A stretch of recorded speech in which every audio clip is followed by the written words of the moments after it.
Ilang araw na lang at magiging 22 years old na si Kai Sotto. At ito na ang tamang edad para maisakatuparan na niya ang kanyang NBA dream. 2 beses ring na-reject ang ating idol sa NBA and this year ang kanyang pangatlong pagkakataon na susubukan niyang makakuha ng isang sure NBA contract. And to make this happen, ay kumuha si Kai ng personal strength and conditioning coach na kung saan ito ang pinakamalaking rason kung bakit finally makakapasok na siya sa NBA. Problema kasi ni Kai last year and in the previous year, ang kanyang reputation that he is a very soft player. Yan ang paningin ng NBA sa kanya, kaya minabuti niya at ng kanyang kampo naggagalaw na sila at kumuha sila ng specialized trainer para mag-improve ang kanyang power and strength. And it shows sa mga games ni Kai sa Japan B-League na kung saan he is breaking career highs in scoring and shot blocking. Very impressive that there were stretches na nag-average si Kai ng 2010 in a span of 10 games. Pero na-realize ng buong Japan B-League that the only way to contain Kai is to play him physical. Kaya pinisikal nila ng husto si Kai to the point na parang wrestling na ang labanan. Bumaba ng konti ang stat line ni Kai, pero bago nagtapos ang Japan B-League season, ay gumawa ng ingay ang ating idol nang umiscore siya ng 19 points and career high 14 rebounds na may kasama pang 3 blocks. It's like Kai Sotto is sending a strong message sa mga NBA teams na ready na siya sa matinding pisikalan sa NBA. Ang mas malakas na katawan ni Kai ay ang main reason kung bakit napakalaki ang possibility na makakuha siya ng isang sure contract at sa NBA na siya maglalaro next season. Although as of today, ay nothing is definite yet, pero sa nilaro ni Kai this season, ay nakikita naman nating lahat kung gaano na kalaki ng kanyang improvement. Makikita naman ito sa kanyang umaangat na stat line na kung saan dumoble lahat, pati ang kanyang playing time ay lumobo ng husto. Ito ang ating basehan kung bakit merong napakalaking kaibahan this year compared last year. Kung last year ay nasa 50% pa lang si Kai sa kanyang full potential, ay ngayon ay nasa 85% na siya at meron pang 15% para mag-improve siya to an NBA All-Star level.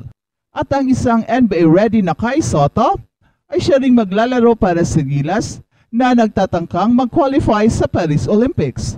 And it is expected na ang Gilas na maglalaro sa Olympic qualifiers ay ang pinakamalakas na Philippine team in recent times. Even stronger than the one who played sa FIBA World Cup sa Manila at sa Gilas team na nakakuha ng gold medal sa Asian Games.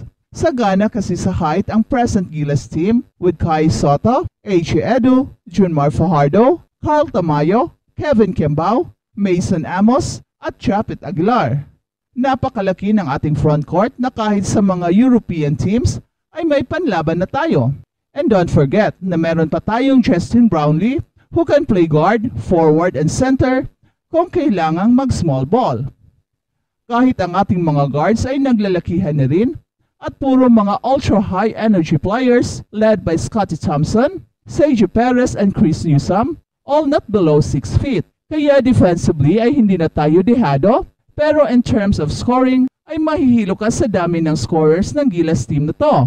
Lahat kasi pwedeng umiscore at marami sa kanila ay interchangeable ang mga position. Sana nga lang ay makaabot sina A.J. Edu, Dwight Ramos at Jamie Malonzo dahil sa ngayon ay sa pagkakaalam natin ay injured pa ang tatlong ito pero I'm very sure they will be okay by July. At balitang NBA naman, Oklahoma City Thunder binaon ang Dallas Mavericks. Nasungkit ang kanilang panalo sa Game 1 laban sa Dallas Mavericks sa score na 117-95. Muling nanguna si Shai Gilgeous-Alexander at binuhat niya ang Thunder. Nakakuha siya ng 29 points and 9 rebounds. Nakapagtala rin ito ng playoff career high na 9 na assist. At hindi lang si SGA ang nagpapabibo dahil pati ang bagitong big man ng Thunder na si Chet Holmgren ay merong 19 points and 7 rebounds. Sumabay pa si Jalen Williams sa kanyang 18 points and 5 assists. At ang Game 2 ay gaganapin pa rin sa home court ng Thunder. At Jamal Murray, pinagmulta ng NBA. Pinagmulta sa NBA si Jamal Murray ng Denver Nuggets matapos ihagis ang hit pad at tuwalya sa court noong Game 2 ng playoffs laban sa Minnesota Timberwolves. Wala namang suspensyon ang ibinigay ang NBA. The NBA is fining Nuggets star Jamal Murray for substantial amount after throwing hit pad and towel on court toward official Monday night, and there is no suspension. Yan ay ayon kay Shams Charania ng The Athletic and Stadium. Dagdag pa ni Charania na ang multa ay aabot hanggang $100,000. Sa dalawang laro laban sa Timberwolves, may average lang si Jamal Murray ng 12.5 points. At ang Game 3 at Game 4 ay gaganapin sa home court ng Timberwolves at bagsak ngayon sa serye ang Nuggets 0-2.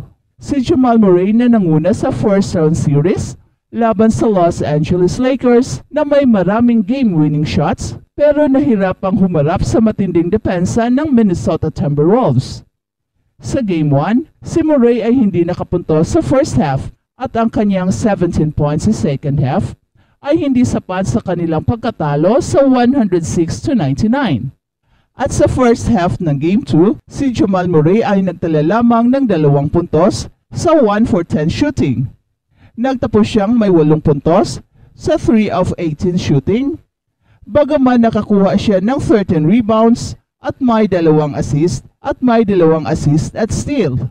Habang si Rudy Gobert na malupit na dumepensa, inuwi niya ang Defensive Player of the Year award.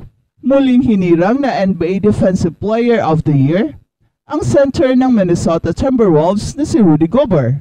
Tinalo ni Gobert si Victor Wembanyama ng San Antonio Spurs, Bam Adebayo ng Miami Heat at Anthony Davis ng Los Angeles Clippers para makuha ang nasabing award. Nakakuha si Gobert ng 72 first place votes para masiguro na iuwi niya muli ang Defensive Player of the Year award. Si Gobert ay nanalo na ng parangal ng 3 beses sa kanyang 9 na taon kasama ang Utah Jazz. At ngayong season, nag-average si Gobert ng 14 points, 12.9 rebounds, and 2.1 blocks kada laro. Sa kasalukuyan, pasok ang Timberwolves sa second round ng playoffs kung saan hawak nila ang kalamangan laban ng Denver Nuggets 2-0. Habang si Victor Wembanyama nasungkit ang 2023-24 NBA Rookie of the Year award.